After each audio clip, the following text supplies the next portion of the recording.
Hi everyone, hope you're doing well from wherever you're watching this channel, depending on your time zone.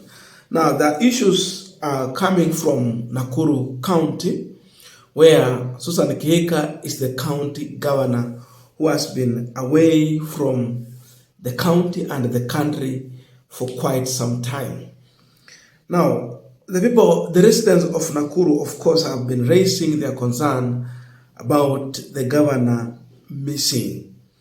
Definitely, the other issue that emerged was that the governor cleared the air that she's out on a maternity leave, and of course, she is in the United States of America.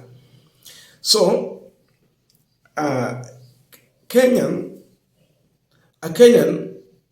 is now petitioning the US President Donald Trump to deport Susan Kihika so that she can come back in the country and take up the role that she was elected to, because this Kenyan believes that she is neglecting her duties and responsibility. A man by the name Kimori Evans.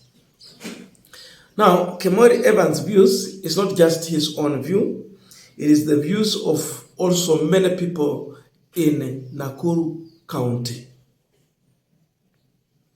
It is not just her views, because people are raising serious issues as far as the manner in which Susan Kihika is governing that county. I just asked myself one question. We all understand, first of all, the reason why Susan Kihika is out. She has dual citizen. Yeye ni mkaaji wa America na ni mkaaji wa Kenya. Why is it that the president and deputy president must not have dual citizenship if they are seeking for the election, and the governor is not in that category? Because being a governor, you are governing a county, serikali ndogo.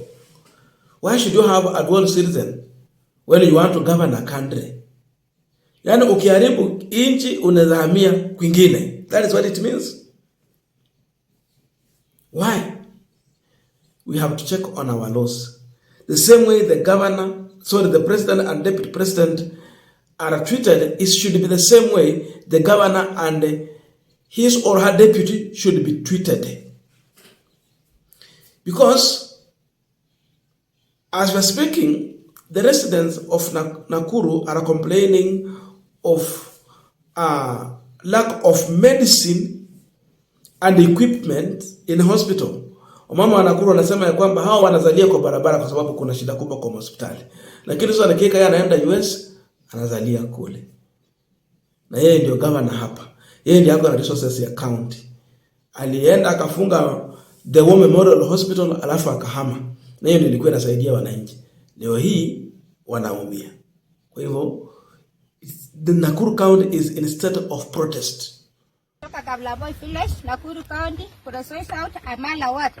Tukiwa mama tuko na shida mingi sana. Kwani wewe sasa ngika ni ungwana kweli, wewe unaenda kusalia ngambo, sisi tunasalia kwa barabara.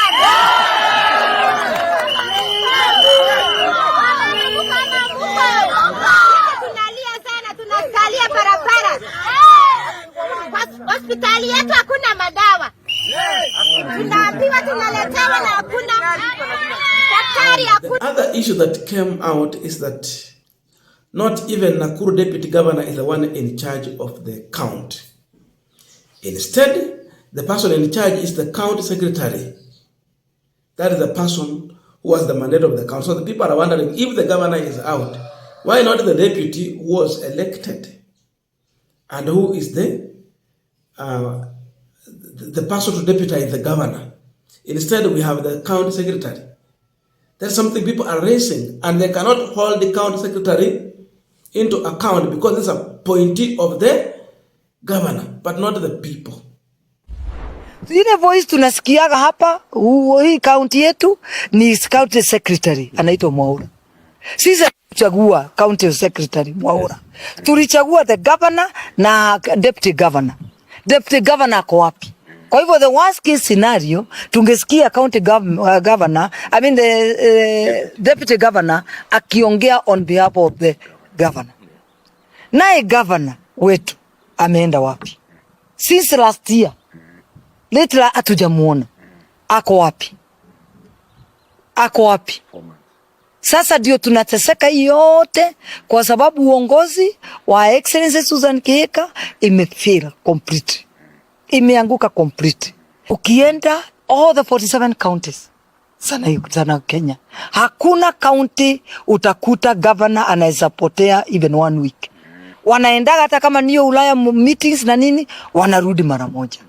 In case kuna anybody ako absent, yule anarepresent ni deputy governor wake. Lakini si county secretary. County secretary has nothing to lose. We didn't elect her. Huyo ni mtu elected by the governor.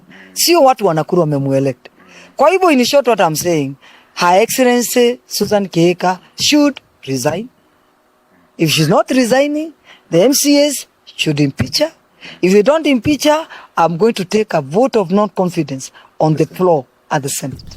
Nakuru Senator Tabitha is also a person so much concerned on whereabout the governor and the state of Nakuru County in terms of health sector. She is so much concerned, and she also gave her views in the Senate and the issue of someone seeking medical treatment outside the country, yet that person cannot be treated here in Kenya. She's raising that issue. That Susan Kihika was not at risk ya kwamba lazima tu angefly to US to give birth huko na sio Nakuru County. Kule anasimamia mambo ya hospitali. She's raising that issue. Fortunate that the hospital in Mombasa is in such a state. But I want to say I think the Nakuru hospital or health sector, the state, it is, I think, the worst in all the 47 counties. And I think if you look at the health sector, the way every county is complaining about, every center rising up here is complaining about, it should be the health state in our county should be referred as a national disaster. And I think as senators we should come up with a law where if you are elected as a governor, if you are elected as a president of this country, you should not be allowed to go out of the country to seek for medical services or treatment. The reason is our governor had the audacity to tell the chief of staff to write a memo to the Nakuru County people and say that she has gone to America to give birth. Well, our women in Nakuru County are giving birth on the roadside. We have an incident even yesterday, not even far.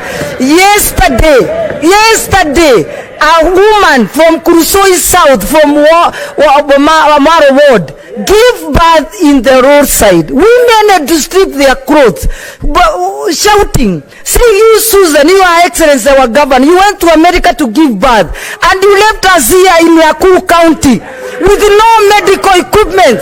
They should be, if you can become a governor or a president of this country, senators, come up with a law where they are all, told to ensure that the hospitals are properly equipped with the medicines and all the infrastructure, and to ensure that they have the human resource on medical, and to ensure the hospitals are functional, and to ensure the quality of the services can meet their status. So that we can meet their status, every woman, every person in that county can enter in those hospitals. If you look at America, the Trump will not get out of America. He will be treated there. If you go to London, the queen of that Europe will be treated there. That's how we are supposed to treat our country, our counties. And if not that, we ensure the health of state in our counties should be... Senator. Now imagine looking at Susan Kihika's situation. People getting to hear that a Kenyan governor leaves the country to go and give birth in America. That means this is a governor who has been elected to govern the country, but her interest is not in her own country, it is elsewhere. She does not love her own country. All her hopes, love, and everything is in US.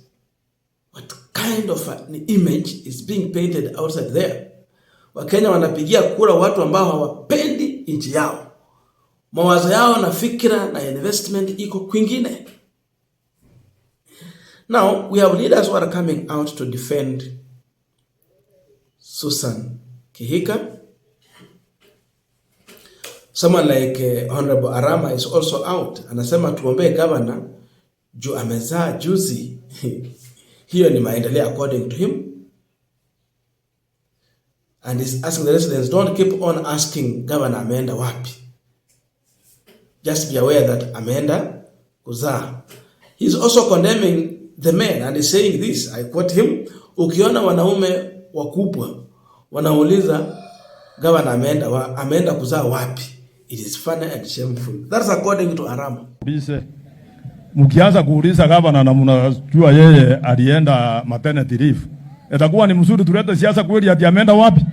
Waje tukubaliane tuseme hapa, hata wanaume wala wanapiga kelele. Sasa kila siku governor mkipata shida mnakuja kwangu. Sana sana hapa Nakuru, East and West. Mkitaka kitu kwa governor, kama mpati watu ya governor, mkuje kwangu ama kwa mheshimiwa Gikari. Mama ameenda maternity leave ya 6 months. Akirudi na tumuombe kwa sababu hata amezaa juzi. Hiyo ni mzuri, sio ni maendeleo. Msianze kuuliza alienda kusalia wapi. Yona wanaume wakubwa wanaanza kuuliza ati ameenda kusalia wapi. Yeye na kuhusu nini? Si kama anaenda asai mahali ataenda kusalia alete mtoto hapa. Iko sheria zingine kama hizo za Amerika. Mimi ni 13. Hata mtoto yangu Saidi kiongea ameenda kuwa yeye ni resident, sasa amepata visa ya kukaa Dubai. Sasa nikimaliza kazi yangu hapa niende kukaa Dubai, iko shida. Hata kama natukumrudisha tena miaka 5 arudi aenda akaa Amerika, mko na shida na hiyo. So wacha yeye alikuwa ni mkaaji ya Amerika kama hamjui. Hiyo mtoto alikuwa mtoto ya tajiri, akaenda Amerika kitambo, akarudi mmempea kazi. Wacha aenda asae huku, Arabu atakuja hapa na mtoto. Kwa hiyo machache nafikiria nitakupea. Ama mtaki kama anapate mtoto si lazima apate. Wacha apate. Ile mtu alikuwa anaongea vibaya kuhusu hiyo maneno ati anaenda kupata mtoto wapi, hatuwezi kukubali. Now, women MPs have also come out in a press to defend Susan Kihika, and the view is that Kihika has a right to maternal leave, and therefore they should leave her in peace to finish her maternity leave, and she will be back to work for the people. What's your view on this? They know very well she has given birth. Now you are shaming yourself by walking naked and asking for an impossible thing. They are even wondering, what are you asking? What do you want the US Embassy to help you in? So please, Kenyans, sometimes we go overboard. Affirm that Her Excellency Susan Kihika, just like any other parent, has a right to maternity leave and to care for her children. We therefore demand the following. One is that the end to the gendered attacks on Governor Susan Kihika and actually all other women leaders. Number 2, respect for the rights of women leaders to take legally recognized maternity leave without facing political bullying, because that's exactly what's happening to Governor Susan Kihika right now, and a fair political environment. We stand with you. We celebrate your resilience, and we assure you that your health and well-being matter. We look forward to your full recovery and eventual return to the great people of Nakuru County. Let us all embrace leadership